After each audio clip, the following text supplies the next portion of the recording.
Order! Order! You are an incorrigible delinquent at times. Behave yourself, man!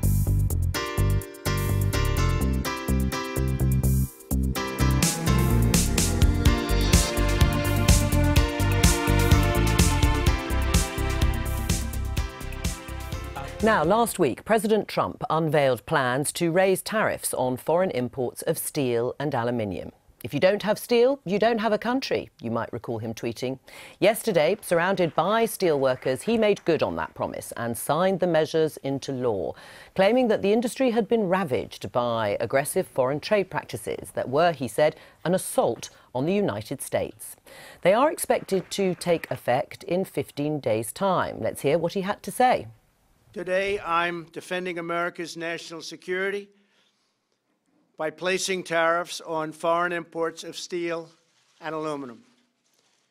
We will have a 25% tariff on foreign steel and a 10% tariff on foreign aluminum when the product comes across our borders. It's a process called dumping, and they dumped more than at any time on any nation, anywhere in the world. And it drove our plants out of business, it drove our factories out of business. And we want a lot of steel coming into our country, but we want it to be fair, and we want our workers to be protected, and we want, frankly, our companies to be protected. By contrast, we will not place any new tax on product made in the USA. So there's no tax if a product is made in the USA. You don't want to pay tax? Bring your plant to the USA. There's no tax. President Trump. Well, the UK's International Trade Secretary Liam Fox appeared on Question Time last night. He said he would be travelling to the United States next week to meet his US counterpart. The way that the United States is going about this is wrong, because they're doing it under what's called a 232 investigation based on national security. And for the UK, it's doubly absurd, because we are only responsible for 1% of America's steel imports. It's 5% of our tonnage by steel that we produce here. It's 15% by value. The reason there's a difference is that we tend to produce very high-value steel, some of which can't be sourced in the United States, and will simply push up the price of steel there. We also make steel for the American military program. So it's doubly absurd that we should then be caught on an investigation on national security. Well, that was Liam Fox. Well, joining me now is author and consultant Ted Malloch, who is also a supporter of Donald Trump. Welcome to the programme. Do you think the president's making the right move? Oh, yes, and it's been some time in the making. I call it a kind of PPE move, which you'd understand. It has to do with politics on one hand. We're in the midterm elections. If you noticed who's behind the president when he makes this announcement, it's working class steel workers and aluminium workers from those Rust Belt states who need to vote in favor of the Republicans for them to stay in power during the next congressional election. The second thing is philosophical. He promised to do that in his campaign, so he's following through on a campaign pledge. The last is economic. There is an economic reason for doing this. And what is that? That is that China is basically dumping steel in international markets. There are about 2 billion tons of steel made, 800 million coming from China. They're dumping them, and it's affecting global markets. So we're going to knock that down. Right. Do you accept that, Ian Martin, that this is a good trade policy for the United States to pursue? I can understand the politics of it. I don't think the economics really make any sense. And I think what troubles me about it as someone who's pro-market is that pro-market people tend to look to the United States for a lead. And beginning a trade war in this fashion could have all sorts of unintended consequences if others respond. Should just qualify one thing, though, which is we're talking as though we in Europe don't use tariffs, but of course the European Union has a 72%? 74.7. Thank you. On Chinese steel. So the European Union has been playing this game as well. But having said that, I mean, I thought that Trump was actually, with the tax cuts, I thought, well, while I'm a Trump sceptic. I thought he was starting to get somewhere economically, and I think this could set back a lot of that progress. Right, and it's the beginning of a trade war, potentially. I mean, the European Union, the Vice President has said that in the wake of Trump's decision on steel tariffs, the European Union, the Commission, will continue preparatory work on potential rebalancing measures. Is that really going to help the United States, a trade war? Well, I don't think it's a trade war. I don't think it will be blown up to that proportion. Well, it will if they retaliate. Well, there'll be some tit-for-tat retaliations on things like, Jack Daniels whiskey, peanut butter, and Harley-Davidson motorcycles, so Mr. Juncker has said. The real thing that's coming down the pike, though, and this is significant both in Europe and in the UK, and the President intimated this yesterday, and he has said it outside in other speeches, is the potential for significant tariffs. In other words, mirroring tariffs on automobiles. Right. Now, what impact would that have? Because that's a much bigger deal in terms of the UK. So the EU tariffs on US automobiles is 2%. The US, it's 10%, the US is 2%. So if we were to just change that to the mirror image, it would dramatically affect the German automobile industry. It would also affect Jaguar Land Rover. Right. I mean, Rachel, that would have a real impact here and on, German car makers. What can be done by the British government, who's said to have a special relationship with the US? There's one more reason not to be so reliant on the US in our post-Brexit reality. Look, one of the things that I find objectionable about right-wing authoritarians like Trump, and it is a very long list, is this misdiagnosis of what is ailing the economy. It's not globalization per se that is a problem. We lived in a joined-up world. That is the reality. It's a neoliberal economic policy that has ravaged people's lives, that has destroyed communities, that has gutted out and hollowed out economies. It's got nothing to do with tariffs. It's a political choice to run an economy in a particular way, and we can reprogram it to run in a different way. It's just that this particular neoliberal system of running economics has chosen not to. Right. What do you say to that? Well, we've had elections in the United States, and we've elected this president. He's hardly an authoritarian. He's just made peace, or started a peace process on the denuclearization of the Korean Peninsula. We're going to talk about that in a moment. So he's hardly an authoritarian. This was part of his campaign to basically bring back manufacturing to American industries. This is a national security issue. Steel is rather important. Aluminium, as you call it, also important. This has nothing to do with authoritarianism. And isn't he just fulfilling political promises? I mean, to some extent, you could argue, Rachel, that Jeremy Corbyn also wants to have an economic policy that is going to support local industries, would also like to actually support and subsidise steel industry here if he became Prime Minister. I mean, in a way, these are just different ways of dealing with a same problem. Well, no, because one is telling lies and making false promises. I mean, let's look at how localisation, what it could look like in the UK. One example of that is the Preston model, the local council in Preston, Lancashire, which has seen that, a local government spending, when it's spent locally, creates more wealth in the local economy than if it were outsourced. And so, that is one way. It's got nothing to do with tariffs. That is one way of reviving a local economy. It means local businesses can thrive, they employ people, everyone pays tax, the businesses pay tax, and the economy locally is revived. That has nothing to do with tariffs. That is a political decision to reprogram an economy to work in a way that benefits people and not corporations. It has benefited people. I mean, the process of trade liberalisation after the Second World War, which was advocated by moderate centre-left politicians and by free market politicians, turned into globalisation, which, of course, I'm concerned about some of the extreme effects of that, but it has globally had the most extraordinary impact. It has lifted at least 1 billion people out of poverty. It's created the biggest wealth inequalities as well. I mean, I don't think trickle-down economics has been proven not to work. Well, I think the problem is wired into the system. Okay, well, let's try and compare the Chinese economy in 1950 or now. Your point is perfect. Lots of state investment. It's done miracles for the Chinese economy. We've moved 350 million people out of extreme poverty in China. That's a good thing, to middle-class citizenship Lots of state investment in China. But the cost of that has been the cost of jobs in the Rust Belt in the United States, in the hollowed-out parts of England, and in Western Europe. Well, let's talk about a trade-off. Let's talk about the relationship with the UK. Is the UK a good friend of the United States? Absolutely. Right. So will there be an exemption for the UK? Well, are you part of the European Union? Well, at the moment, but is there going to be an exemption? We're working on that. If you leave, then we'll make an exemption. Right, so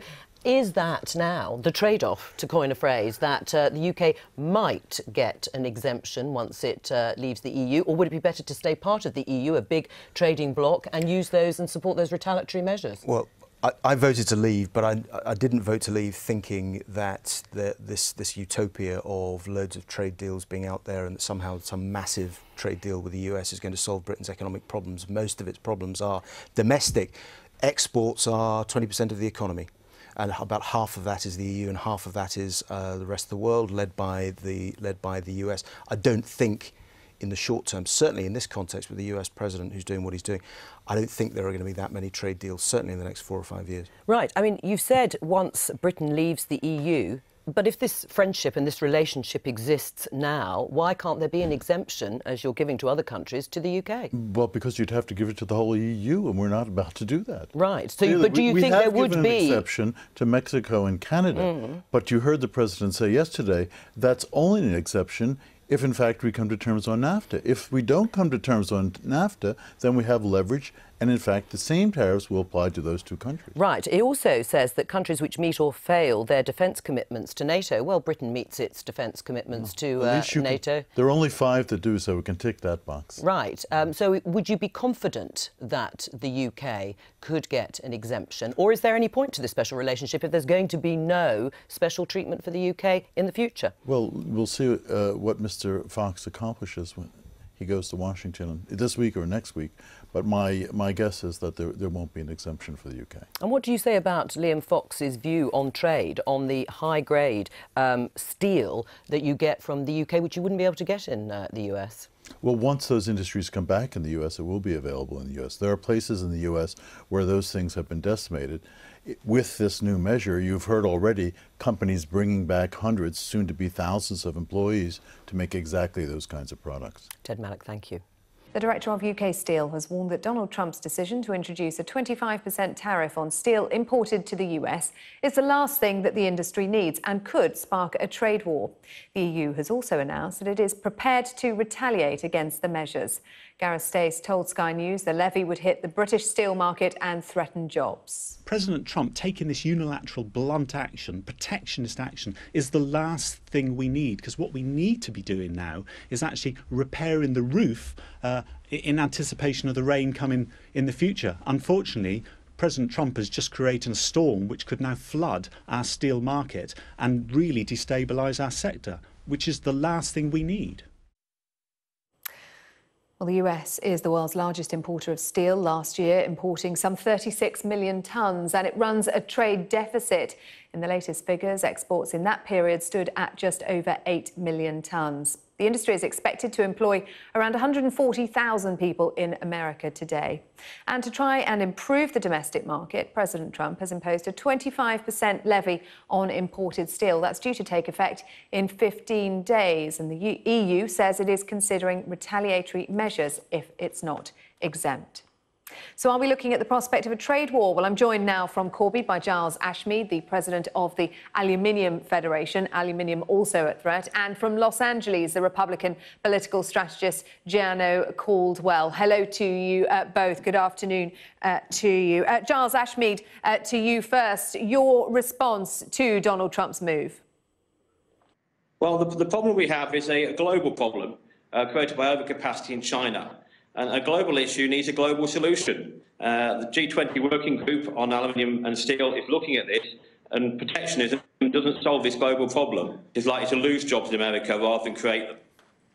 Donald Trump's not interested in the global problem at this stage, is it? He's got the midterms coming up. This was a campaign pledge, and he's followed through on it, Giles Ashmead. So should we be surprised? Well, I'm not surprised about his actions, because it's sort of way he follows through things that he's made in his campaign.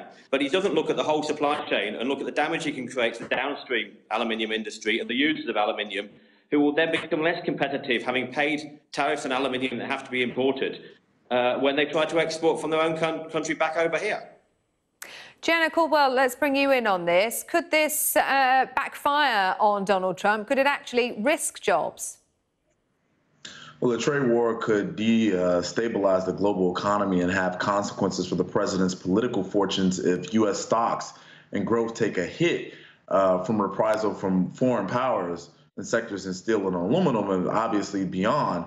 But when considering his base, if you will, politically, it makes sense because Republicans at this particular time, they feel as though countries have taken advantage. And this protectionist policies is something that I think most on the right would agree with, for the most part, the base, not the congressional leaders.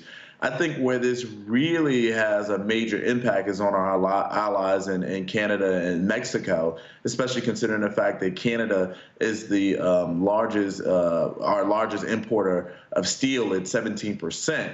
But with the consideration in place that he would exempt the Canada and Mexico per negotiations with NAFTA, it changes the dynamic. In addition to the fact that he will allow for an exemption per other countries that come and make deals. So I can understand where the trajectory kind of sort of changes if in fact countries do come to the table and make deals. It wouldn't be as detrimental as it currently looks. Yeah, Giles Ashmead, let's talk about those exemptions. Canada and Mexico given exemptions, not the EU, not the UK yet.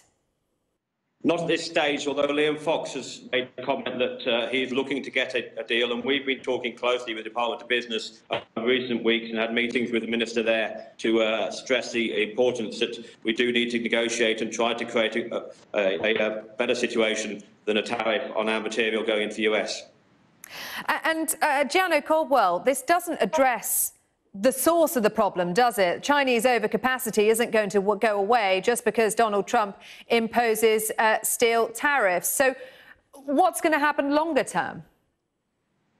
Well, as you know, that there's hundreds of billions of dollars in trade deficit in terms of the relationship between China and the U.S. So that has become a problem. What this does provide is a bit of leverage to show the rest of the world that if America isn't getting the best deal, perhaps that he's willing to take some very draconian and drastic steps, which would certainly impact the economies across the country. Now, again, we shouldn't be a country whereas we want to decimate others' economy, but the whole premise of his campaign was there's other countries that are taking advantage of us, and I'm going to change that. So if it's about keeping a campaign promise, he certainly is doing that. The problem is the after effect, the aftermath.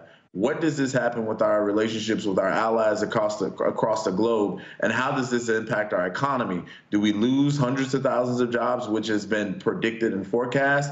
Or do other companies come from China and say, hey, I'm going to do business over in the U.S.? And I know that there was a solar power plant, not solar power plant, but a solar panels company, a large one, I guess, from China, who said, hey, we're going to just do business in the U.S. and open up shop in the U.S. So maybe that becomes a trend. Who knows? But at this point, it's too early to tell. All we know is there's a lot of fear and spook in the marketplace right now. Yeah, it certainly is. Giles Ashmead, given the problems that Chinese overproduction, the dumping has caused in Britain as well, can you sympathise with the anxieties and why Donald Trump has taken this move and why it has proved so popular with his own base? I just don't feel that that it's been really thought through the whole supply chain effect. That can't be manufactured in America anymore, that there are plants that have closed down through being inefficient over a number of years, and in the meantime they've lost ground on other countries. I don't feel that this action will actually help jobs at all. I think it's going to just make the consumers in America have more expensive products. So what is the answer then, Giles Ashmead? Well, I think it's looking at the global situation of sorting out the overcapacity in China and looking how that can be diluted through other countries. China exports very little aluminium into America. They're not the main exporter in there, but as already been reiterated what Gareth Day said, if their overcapacity then gets dumped on what is going to America can't go there, it just creates a bigger problem over here. Gianno Caldwell, you talked about Donald Trump's own base and how this has been received, but what about more widely? How has this, what's the reaction been to this? Interestingly enough, even some Democrats approved this move. If you recall, Bernie Sanders kind of had a similar populist rhetoric when it came to trade during his run in 2016. And of course, he was the Democratic Socialist candidate. Republicans, establishment Republicans, are opposed to this. But again, what moves the needle for Donald Trump isn't necessarily establishment Republicans. It's certainly the base and hopefully the worker. If we really look at the details of this, let's say, for example, our closest allies here, Canada and Mexico, they're in their 7th round of talks as of last week. And one of the issues that they came across was the rule of origin when it comes to trade, and specifically when it comes to car manufacturing. Currently, about 62.5% of the cars that are sold in the U.S. are made in the U.S. President Trump wants to raise that number to 85%. Canada and Mexico both had a problem with that. If you put this tariff on the table and say, look, you either get on board or we're going to tax you, then that provides much more of an incentive. And as you know, this exemption that's in place currently for Mexico and Canada is only in place per the NAFTA negotiations right now. So this is only a wedge issue. It's, to me, a negotiating tactic, but it's a negotiating tactic that can go awry fairly quickly. And we're seeing the countries all over the country panic, but yet and still want to lobby the White House to get that exemption for themselves. OK, Jenna Caldwell, Giles Ashby, thanks very, very much indeed.